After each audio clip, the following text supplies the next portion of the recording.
बोलिए शिव शंकर भगवान की जय। प्रिय भक्तों, श्री शिव महापुराण के रुद्र संहिता तृतीय पार्वती खंड की अगली कथा है शिव और पार्वती की बातचीत, शिव का पार्वती के अनुरोध को स्वीकार करना। तो आइए भक्तों, आरंभ करते हैं ये कथा और 29वां अध्याय। ब्रह्मा जी कहते हैं, हे नारद, परमात्मा हर की है बात सुनकर और उनके आनंददायी स्वरूप का दर्शन पाकर पार्वती को बड़ा हर्ष हुआ।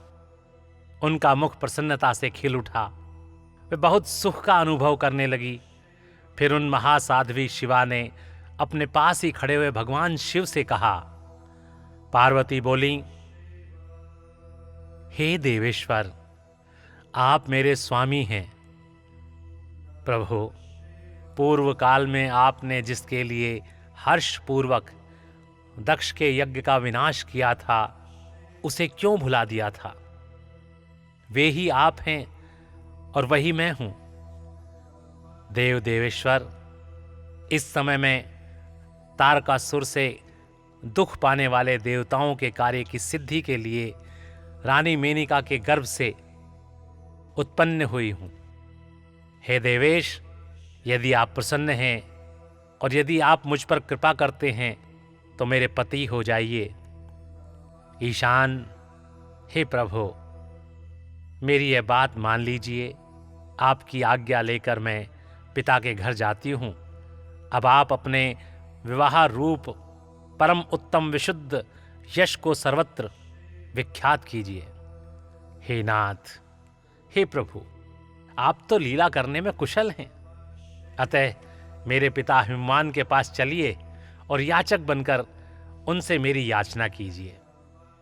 लोक में मेरे पिता के यश को फैलाते हुए आपको ऐसा ही करना चाहिए।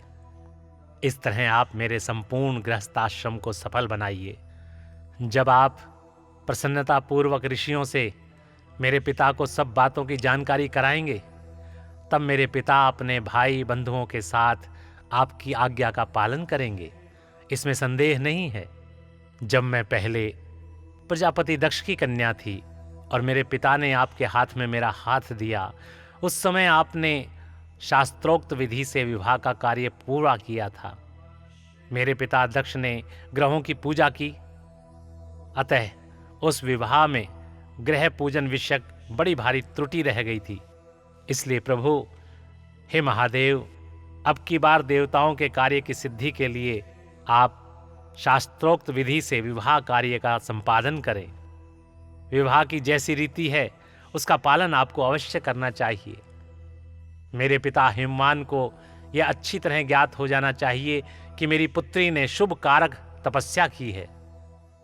पार्वती की ऐसी बात सुनकर भगवान सदाशिव बड़े प्रसन्न हुए और उनसे हंसते हुए प्रेम पूर्वक बोले। शिव ने कहा, देवी, हे माहेश्वरी, मेरी यह उत्तम बात सुनो। यह उचित है, मंगल कारक और निर्दोष है। इसे सुनकर वैसा ही करो वरानने। ब्रह्मा आदि जितने भी प्राणी हैं वे सब अनित्य हैं। भामिनी, यह सब जो कुछ दिखाई देता है इसे नश्वर समझो। मैं निर्गुण परमात्मा ही गुणों से युक्त हो एक से अनेक हो गया हूं। जो अपने प्रकाश से प्रकाशित होता है वही परमात्मा मैं दूसरे के प्रकाश से प्रकाशित होने वाला हो गया। देवी, मैं स्वतंत्र हूं, परंतु तुमने मुझे परतंत्र बना दिया। समस्त कर्मों को करने वाली प्रकृति एवं महामाया तुम ही हो। यह संपूर्ण जगत माया में ही रचा गया है। मुझ सर्वात्मा परमात्मा ने अपनी उत्तम बुद्धि के द्वारा इसे धारण मात्र कर रखा है। सर्वत्र परमात्मा भाव रखने वाले सर्वात्मा पुण्यवानों ने इसे अपने भीतर सींचा है तथा यह तीनों गुणों से आवेष्टित है।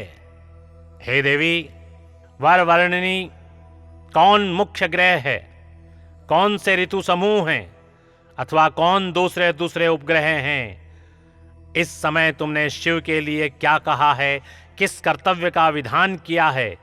गुण और कार्य के भेद से हम दोनों ने इस जगत में भक्त वत्सलता के कारण भक्तों को सुख देने के लिए अवतार ग्रहण किया है। तुम ही रजः सत्व तमोमयी त्रिगुणात्मिका सूक्ष्म प्रकृति हो, सदा व्यापार कुशल सगुणा और निर्गुणा भी हो। सुमध्य मैं यहाँ संपूर्ण भूतों का आत्मा निर्विकार एवं निरीह हूँ। भक्त की इच्छा से मैंने शरीर धारण किया है। हे शैलजे, मैं तुम्हारे पिता हिमालय के पास नहीं जा सकता तथा भिक्षुक होकर किसी तरह तुम्हारी उनसे याचना भी नहीं कर सकता। गिरिराज नंदिनी, महान गुणों से अत्यंत गौरवशाली महात्मा पुरुष भी अपने मुंह से देहि दो यह बात निकालने पर तत्काल लघुता को प्राप्त हो जाता है। कल्याणी, ऐसा जानकर हमारे लिए क्या कहती हो। हे भद्रे, तुम्हारी आज्ञा से मुझे सब कुछ करना है, अतः जैसी तुम्हारी इच्छा हो वैसा करो। महादेव जी के ऐसा कहने पर भी सती साध्वी कमल लोचना महादेवी शिवा ने उन भगवान शंकर को बारंबार भक्ति भाव से प्रणाम करके कहा। पार्वती बोली, हे नाथ, आप आत्मा हैं और मैं प्रकृति। इस विषय में विचार करने की कोई बात नहीं है। हम दोनों स्वतंत्र और निर्गुण होते हुए भी भक्तों के अधीन होने के कारण सगुण हो जाते हैं। शंभो, हे प्रभु, आपको प्रयत्नपूर्वक मेरी प्रार्थना के अनुसार कार्य करने चाहिए।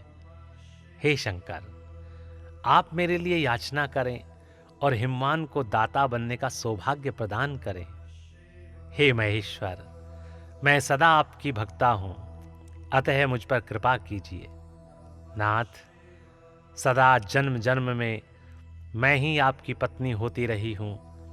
आप परब्रह्म परमात्मा हैं, निर्गुण हैं, प्रकृति से परे हैं, निर्विकार निरीह एवं स्वतंत्र परमेश्वर हैं।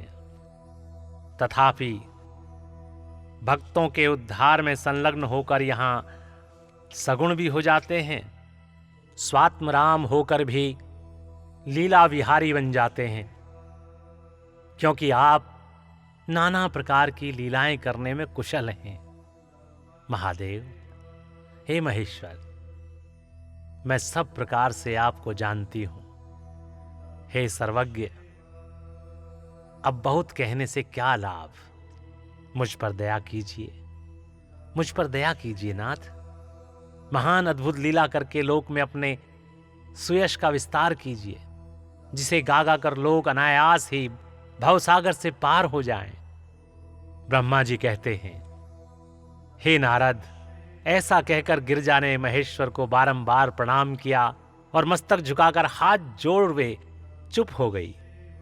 उनके ऐसा कहने पर महात्मा महेश्वर ने लोक लीला का अनुसरण करने के लिए वैसा करना स्वीकार कर लिया। पार्वती ने जो कुछ कहा था उसी को प्रसन्नता पूर्वक करने के लिए उद्धत होकर वे हंसने लगे। तदंतर हर्ष से भरे हुए शंभु अंतर्ध्यान हो कैलाश को चले गए। उस समय काली के विरह से उनका चित्त उन्हीं की ओर खिंच गया था। कैलाश पर जाकर परमानंद में निमग्न हुए महेश्वर ने अपने नंदी आदि गणों से यह सारा वृतांत कह सुनाया। वे भैरव आदि सभी गण भी वह समाचार सुनकर अत्यंत सुखी हो गए और महान उत्सव करने लगे। हे नारद, उस समय वहां महान मंगल होने लगा। सबके दुख नष्ट हो गए तथा रुद्रदेव को भी पूर्ण आनंद प्राप्त हुआ। बोलिए शिव शंकर भगवान की जय। प्रिय भक्तों, इस प्रकार यहाँ पर श्री शिव महापुराण के रुद्र संहिता तृतीय पार्वती खंड की ये कथा और 29वां अध्याय समाप्त होता है। बोलिए शिव शंकर भगवान की जय। ओम नमः शिवाय। ओम नमः शिवाय। ओम नमः शिवाय।